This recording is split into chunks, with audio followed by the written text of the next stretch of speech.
On a gentle early summer afternoon, soft sunlight streamed down onto the quiet residential streets of Newton. Having finished my 12-hour hospital shift, I was heading to my mother-in-law's house to check on her, as had become my routine. The hydrangeas blooming in her garden swayed gently in the breeze. It was 8 years ago when I first set foot in this white two-story house. Back then, I was just a nurse working at the local emergency center. And even now, I continue to work at the same hospital. The 7 years since meeting Tom, getting married, and becoming part of this family have been like a dream come true. As I unlock the front door, my eyes drift to the garden. The wooden deck holds memories of family barbecues, George, my father-in-law, proudly grilling meat, Martha, my mother-in-law, serving her homemade potato salad, and Carol, my sister-in-law, taking photos with a smile. Back then, everyone believed this happiness would last forever. "Martha, I'm back," I call out softly as I enter the living room, where I find Martha knitting in her favorite chair by the window. Her profile, backlit by the sunlight, looks thinner than before. "Oh, Linda. You're early today," Martha greets me with a gentle smile. Her expression still carries the dignified intelligence from her days as a high school English teacher. She's like a real mother to me. From the beginning of my marriage, she opened her heart to me even more than to Carol, her own daughter. There weren't many emergency cases today. "You look a bit pale. Are you feeling all right?" My professional instincts as a nurse kick in as I check on her condition. Martha smiles gently at my concerned expression. "Don't worry. I'm just a little tired. But you, coming here after your shift?" I shake my head at her words. "Don't mind that. This is my daily routine, isn't it?" Indeed, this checking in became my daily routine 3 years ago. When Martha was diagnosed with pancreatic cancer, our family's life changed dramatically. Shortly after the diagnosis, the doctor gave us a prognosis of 6 months to a year. That harsh news devastated our entire family. But Martha was strong. She didn't give up. And we, her family, desperately supported her. The annual treatment costs of $150,000 were somehow managed through medical insurance, Martha's savings from her teaching days, and her pension. "Shall I make some tea?" I call out as I head to the kitchen, and Martha's gentle voice follows me. "Thank you, Linda. Having you here means so much to me." As I pour hot water into the teapot, I gaze out the window. Various flowers that Martha has carefully tended bloom in her garden. The rosemary bushes she's particularly proud of are at their peak right now. While making tea, my memories naturally drift back to the past. Shortly after getting married, during our first Thanksgiving in this house, Martha served a traditional turkey dinner and carefully taught me each recipe. "These were passed down from my mother," she said, her eyes filled with pride and love. Carol had kept her distance even then. Perhaps because she was closer to Sarah, her stepmother, than to Martha, her birth mother. Still, during holiday gatherings, she seemed to genuinely enjoy herself with the whole family. Returning to the living room with the tea tray, I find Martha looking through a photo album. The photo shows our whole family smiling in the garden during last year's Memorial Day. George stands proudly with his arms crossed, Tom gently places his hand on my shoulder, Carol beams brightly, and Martha smiles serenely. "Everyone looked so happy back then," Martha says, and I quietly nod. Indeed, before the illness was discovered, we could gather with such natural smiles. Now, it seems there's a slight shadow over everyone's expressions. The change in George's attitude, in particular, has been notable. "Is your father-in-law out again today?" When I casually ask, Martha's expression turns slightly lonely. Yes, he left this morning and hasn't returned. Lately, he's hardly ever home. I couldn't respond to those words. The pressure of the high treatment costs was clearly eroding our family bonds. Still, I strongly desire to protect this family's happiness. It's not just my duty as a nurse, it comes from a pure wish to protect my precious family. After finishing tea with Martha, I take out my blue-covered notebook as usual and begin writing today's care record. This notebook contains all the records since Martha's battle with illness began. Temperature, blood pressure, food intake, and even mood changes. I meticulously record everything. This is both a habit as a nurse and an essential task to catch any subtle changes in Martha's condition. Linda, you don't need to keep such detailed records. At Martha's gentle voice, I look up and smile. This is part of my job. Besides, it helps when consulting with the doctor, doesn't it? In fact, thanks to these records, we can closely track the changes in side effects from the FOLFIRINOX therapy, quickly responding to symptoms like loss of appetite, insomnia, and peripheral neuropathy. Even the attending physician at Massachusetts General Hospital relies on my records to adjust medication dosages. As both a medical professional and family member, I want to do everything I can. While writing the records, I recall last night's shift. A succession of emergency transports made for a hectic 12 hours. Still, I wanted to ensure time for Martha's care. For that, I've arranged my shifts with the understanding and cooperation of my hospital colleagues. My colleague Jennifer says, "You're an angel," but to me, it's just natural. Balancing hospital work 5 days a week with caregiving isn't easy, but being able to use my 15 years of nursing experience is at least some consolation. I adjust my work shifts to provide care for Martha during the day whenever possible. Weeks with night shifts are especially challenging, but I can't give up. What Martha needs isn't just care, it's the warmth of family. Shall we tend to the garden now? On nice days, I always go out to the garden with Martha. This is one of the activities recommended by her primary physician. Appropriate sunlight and fresh air are important for maintaining Martha's immune system. Plus, horticultural therapy is effective for both physical and mental rehabilitation. As a nurse, I know this well. This is our important daily routine. While guiding Martha in her wheelchair to the garden, I feel the changing seasons. The rosemary planted next to the hydrangeas is thriving under Martha's guidance. Look, Linda. This rosemary has grown so beautifully. Pride seeps into Martha's voice. When tending to plants, she becomes as lively as when she used to stand at the podium teaching high school. It's all thanks to your teaching. I knew nothing about gardening before. While touching the soil, I listen to the sound of the wind. This quiet time has become invaluable healing for us. However, other family members don't share in this peaceful time. George's absences are increasing day by day, and his return times keep getting later.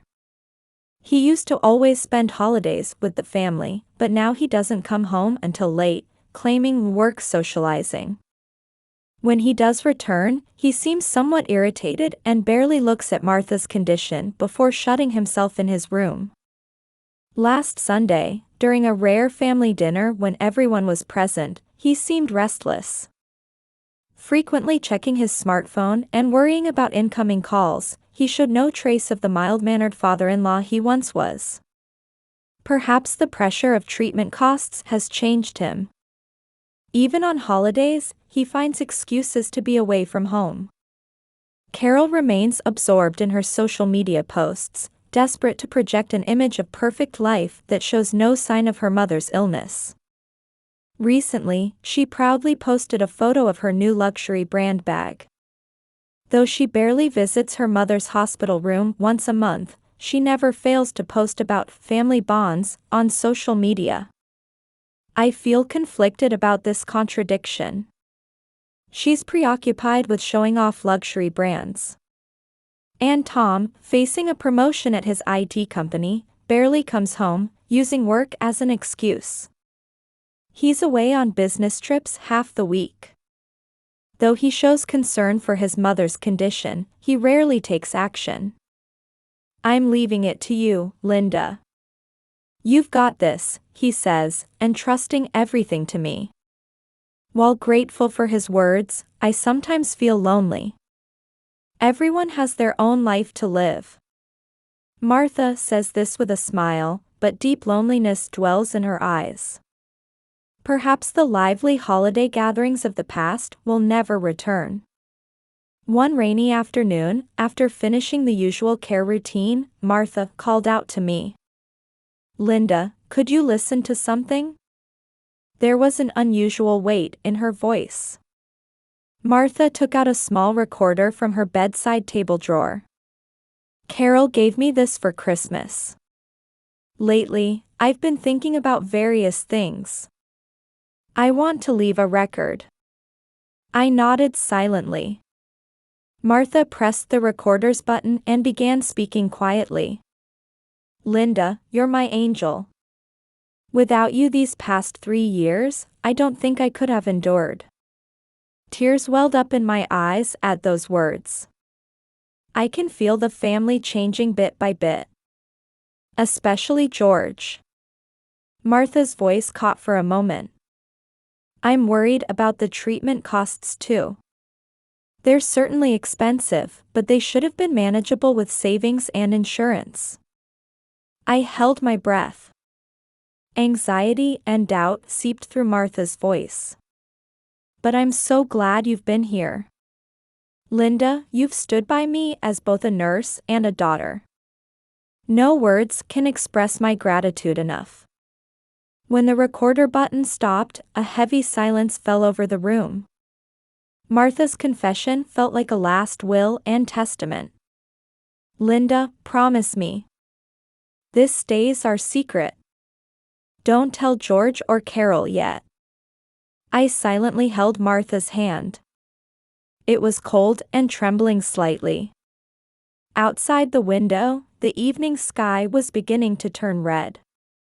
Tomorrow would bring another new day. And I would continue to support Martha within this family. Because that was the path I had chosen. After Martha moved to the hospice ward at Massachusetts General Hospital, her condition changed rapidly. The full-body deterioration from end-stage pancreatic cancer was faster than expected, and within a week of admission, oral intake became difficult, requiring morphine for pain management. As the early autumn trees outside the window began to change color, I requested special leave from my hospital supervisor, Margaret. "I want to be by her side until the end." "I understand, Linda. We'll manage the emergency department while you're away." My supervisor gently embraced my shoulders and quietly nodded. The understanding of colleagues I'd worked with for 15 years became a great support during this time. The scent of lavender, Martha's favorite, wafts through the white-based hospital room. Beside the bed are Martha's treasured Bible and the hydrangeas I replace daily. As both a nurse and family member, I stayed by Martha's side 24 hours a day. Vital sign checks, position changes, oral care. I performed all procedures with the utmost care. Sometimes fellow nurses told me to take a break, but I had no room for rest. After morphine pain management began, periods of clear consciousness gradually decreased, but Martha maintained her dignity until the very end. I held her hand all day, matching her breathing. "Linda." During a brief moment of consciousness, Martha gripped my hand. Her grip was surprisingly strong. "I'm here, Martha. In the drawer. I waited for her to continue, but Martha drifted back into quiet sleep. I opened the bedside table drawer she had pointed to. There was a single blue envelope. My name was written on it in Martha's careful handwriting. I couldn't read the letter yet. For now, I just wanted to listen to Martha's breathing and hold her hand.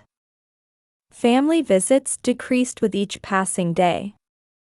George would leave after a few minutes, saying work is busy, while Carol wouldn't put down her smartphone even in the hospital room, occasionally posting messages like prayers for my beloved mother on social media while barely looking at her mother's face.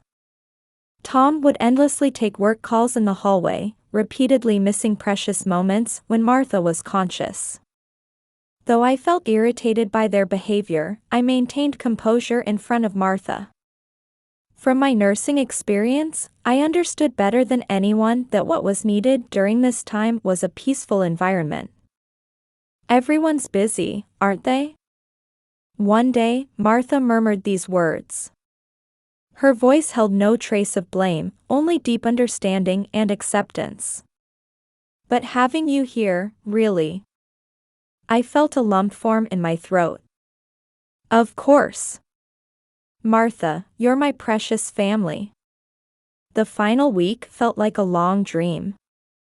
Outside the window, autumn rain fell quietly, and organ music occasionally drifted in from the chapel. I utilized all my professional knowledge as a nurse to ensure Martha felt as little pain as possible. Then, on a morning with strong winter winds, Martha peacefully passed away while holding my hand. Her final expression was as if she had fallen into a peaceful sleep. Goodbye, Martha. As tears ran down my cheeks, I opened the blue envelope for the first time. To my beloved Linda. You were my pride and hope. Because you were here these past 3 years, I could face forward and live. But there are some things that worry me. I feel something's wrong with George. About the treatment costs. The latter half of the letter trailed off, perhaps due to Martha's deteriorating condition. However, her intended meaning was clear. I carefully tucked the letter into my bag and took a deep breath. There wasn't even time to grieve before events rapidly unfolded. As soon as funeral preparations began, George's attitude changed completely. His previously reserved demeanor vanished, replaced by a high-handed manner of giving orders. This is a family matter. Outsiders need not interfere. During the funeral arrangements meeting, George completely ignored me. Carol also suddenly began showing aggressive behavior. Who even asked you to provide care in the first place? While sorting through Martha's belongings, Carol threw pointed words at me. She seemed to deliberately avoid photographs of me displayed in the room. You may have been there when Mother passed, but that was just coincidence. It's because you're a nurse, right? Her words carried obvious hostility. When the matter of inheritance arose, the situation became even more hostile. In meetings with the lawyer, George fired off rapid questions about Martha's assets. Life insurance payment timing, bank account name changes, property right documents. He seemed somehow rushed. I'm the beneficiary of the insurance. No further investigation is necessary. George's voice mixed with poorly concealed panic. When the lawyer suggested checking the will, George's expression seemed to freeze for a moment. Carol also changed, aligning with her father's attitude. We'll discuss inheritance matters among the real family. We don't need extra people. Her words carried clear hostility. Clutching her luxury brand bag, Carol cast a condescending look at me. Throughout this, Tom maintained an ambiguous attitude. Caught between his father's high-handed behavior and his wife's dedication, he seemed unable to take either side. Linda, don't you think Dad has a point? But your dedicated care was certainly. I don't think it's good to have conflict at this time. During the family meeting in the conference room, Tom kept his head down throughout. I felt deep disappointment in his indecisive attitude. Even the trust between husband and wife seemed about to crumble under these circumstances. Hey, Tom. Are you really okay with this? To my question, he only responded with a vague smile. Perhaps he had no room to deal with family friction while facing a promotion. Or maybe this was his true nature. The peaceful expression Martha showed during that final week in the hospital now feels like a distant memory. Looking out at the continuing rain through the window, I once again etched the feelings Martha had entrusted to the blue envelope into my heart. 3 days after meeting with the lawyer and 2 days before the funeral, I had made my decision. After reviewing Martha's letter and recording, along with the evidence I had gathered, I had neatly arranged various documents in a blue file, cross-referenced with hospital records, and checked multiple times. The ticking of the large wall clock seemed unusually loud. Over these 3 days, I had mobilized all my experience as a nurse to gather evidence. Martha's treatment records, insurance claims, medication delivery records, and numerous suspicious transactions confirmed from the hospital database. All were necessary for my final duty. The last family photo with Martha displayed above the fireplace seemed to mock the current situation. Next to it was Carol's proudly displayed luxury brand bag. The arrangement perfectly illustrated this house's distortion. George sat imposingly in the mahogany reception set, while Carol stood with her arms crossed, showing an arrogant attitude. They had called me in under the pretense of final funeral arrangements. It's simple, George said forcefully. You're just an outsider. There's no inheritance. And you can't attend the funeral. Carol smirked in agreement with her father. Dressed in an expensive designer dress, she continued with an air of someone who dominated the scene. Nobody asked you to provide care in the first place. We were planning to take care of Mother ourselves. Hearing those words, I quietly smiled. While picking up the file filled with nursing records, I responded in a calm voice. Gladly. The unexpected response clouded both father and daughter's expressions for a moment. What do you mean? Carol's voice trembled slightly. I slowly opened the file and began taking out documents one by one. First, the medical trust fund transaction statement.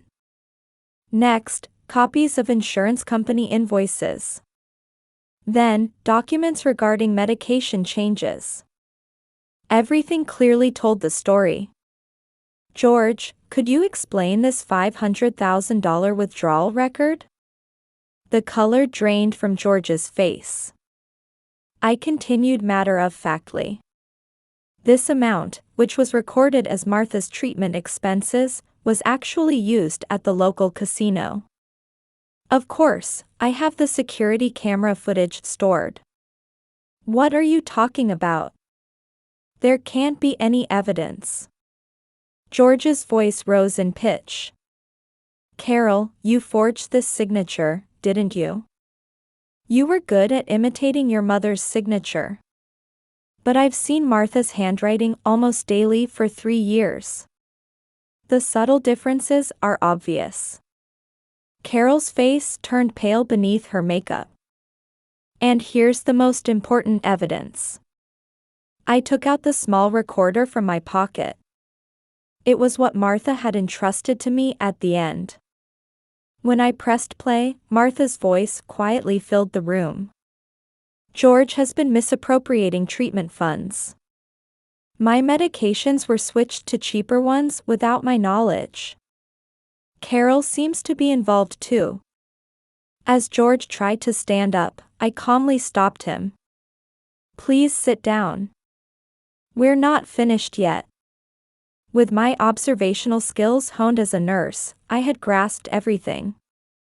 George's gambling debts exceeding $300,000.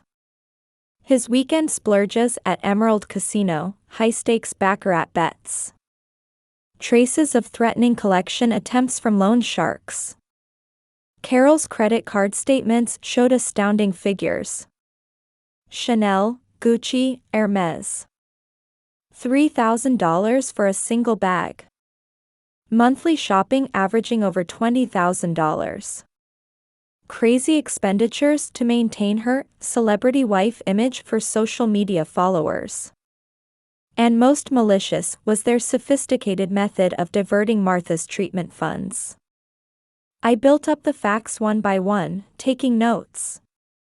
Records extracted from the insurance company's database. Discrepancies between medication delivery records and actual usage. Everything had been cross-referenced with my nursing records. Switching from FOLFIRINOX therapy to cheaper alternative drugs without permission. Embezzling the difference of about $150,000. Forging insurance company invoices and privately diverting the difference of about $200,000 from actual treatment costs. Further fraudulent withdrawal of $150,000 from the medical trust fund using Martha's forged signature. My voice reading out the numbers echoed in the quiet room. Replacing expensive anti-cancer drugs with cheaper alternatives and pocketing the difference. Forging insurance claims and privately diverting the difference from actual treatment costs. Withdrawing funds from the medical trust fund using Martha's forged signature. It seemed like a perfect plan. I laid out the evidence documents one by one on the table. Documents showing plans for fraudulent life insurance claims. Casino transaction records. Carol's list of expensive purchases. Everything clearly demonstrated their crimes.